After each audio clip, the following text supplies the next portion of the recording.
Улсын их хурлын дарга эрхэм гишүүдээ Монгол Улсын их хурлын 2020 оны 52 дугаар тогтоолоор баталсан Алсын хараа 2050 Монгол Улсын урт хугацааны хөгжлийн бодлогын 2021-с 2030 онд хэрэгжүүлэх үйл ажиллагааны 3.2-ын 5-д хот суурин газрын гэр хорооллыг иргэдийн оролцоотойгоор дахин төлөвлөсөн хэсэгжилсэн бие даасан инженерийн дэд үтцэд холбогдсон орон сууцны хороол болгон хөгжүүлэх, хотын авто замын бүсчлэлийг тогтоож тээврийн хэрэгслийн хөдөлгөөнийг зохицуулах гэж 3.2-ын 13-т гэр хорооллын дундын болон захын бүсийг тэргүүн ээлжинд инженерийн дэд үтцтэй болгоход улс орон нутгийн төсөв болон бусад хөрөнгө оруулалтын их үүсвэрийг зориулах, иргэдийн хүсэл санаачлагад үндэслэн дэд үтц бүхий газрыг төр эсвэл хувийн хвшлийн орон сууцаар шууд солих замаар дараагийн орон сууц баригдах талбайг бий болгоно гэж заасан. Түүнчлэн Монгол Улсын их хурлын 2024 оны 21-р тогтоолоор баталсан Монгол Улсын засгийн газрын 2024-өөс 2028 оны үйл ажиллагааны хөтөлбөрийн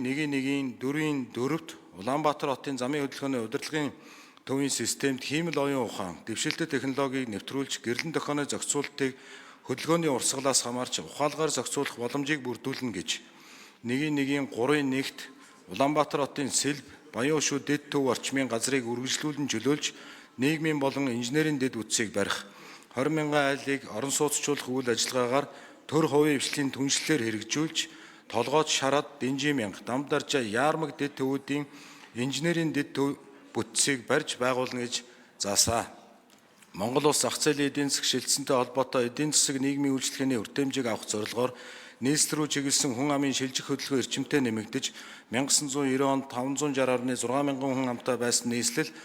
Улаанбаатар хот 2000 онд 747.1 мянга, 2010 онд 1,112 мянга, 2025 онд 1,768.1 мянган хүн амтай болж өссөн бөгөөд үүнтэй холбоотой авто замын төвжирэл, агаар орчны бохирдол, гэр хорооллын тэлэлт гэх мэт үр дагаврыг бий болгоод байна.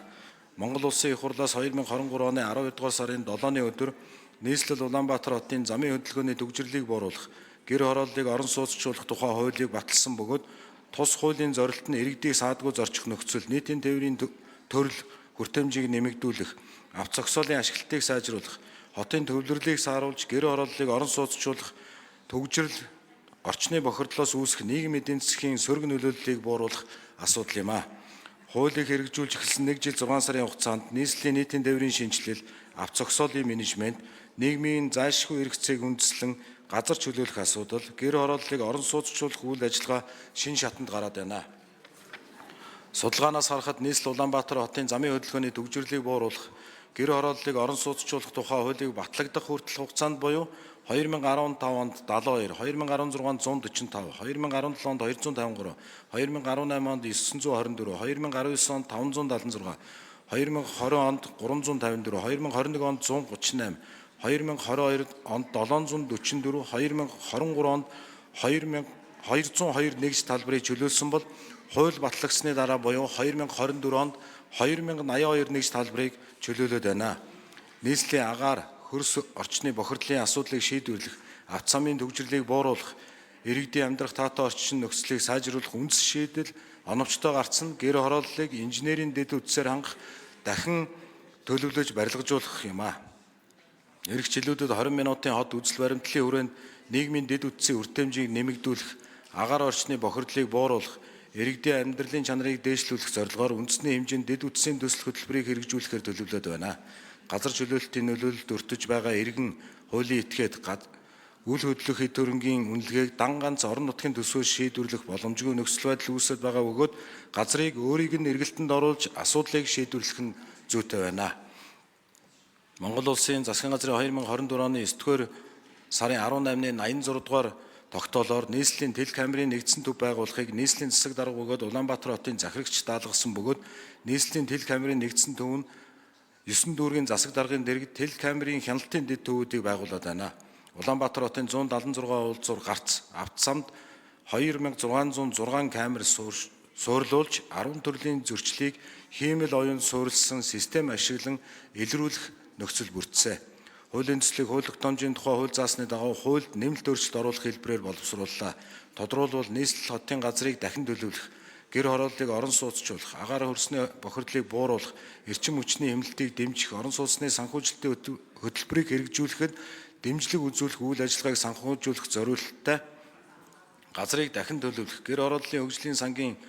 зохицуулалт, мэдээллийн систем, хиймэл оюун ашиглаж замын хөдөлгөөний урсгалыг оновчтой зохион байгуулах, төгжрлийг бууруулах, аюулгүй байдлыг хангах, зөрчил илрүүлэх, ослын хяналтыг сайжруулах зохицуулалт, мөн гэр хорооллыг орон сууцчлуулах төслийн хүрээнд баригдсан орон сууцны газар чөлөөлтийг болон газрыг дахин төлөвлөх, гэр хорооллын хөгжлийн сангийн их үүсвэр бүрдүүлэх зорилгоор борлуулах зохицуулалтыг хуулийн төсөлд тусгалаа. Нийслэл Улаанбаатар хотын замын хөдөлгөөний төвжирлийг бууруулж, иргэдийн саадгүй зорчих нөхцөлийг бүрдүүлэх, гэр хорооллыг орон сууцчлуулж, иргэдийн амьдралын чанарыг сайжруулах, агаар орчны бохирдлоос үүсэх нийгмийн эдийн засгийн сөрөг нөлөөллийг бууруулах зорилтын хүрээнд хуулийн төсөлтөд холбогдуулан банкны тухай хуульд нэмэлт өөрчлөлт оруулах тухай, агаарын тухай хуульд өөрчлөлт оруулах тухай, усны тухай хуульд нэмэлт өөрчлөлт оруулах тухай, хөгжлийн бэрхшээлтэй хүний эрхийн тухай хуульд өөрчлөлт оруулах тухай, автотой үерийн тухай хуульд нэмэлт өөрчлөлт оруулах тухай, замын хөдөлгөөний аюулгүй байдлын тухай хуульд нэмэлт өөрчлөлт оруулах тухай, жолоочийн даатгалын тухай хуульд нэмэлт өөрчлөлт оруулах тухай, зөрчлийн тухай хуульд нэмэлт өөрчлөлт оруулах тухай, зөрчил шалган шийдвэрлэх тухай хуульд нэмэлт өөрчлөлт оруулах тухай, Монгол улсын нийслэл Улаанбаатар хотын эрх зүйн байдлын тухай хуульд нэмэлт өөрчлөлт оруулах тухай хуулийн төслийг боловсрууллаа. Хэлтсэн шийдвэрлэж өгөхийг та бүхнээс хүсье. Баярлалаа.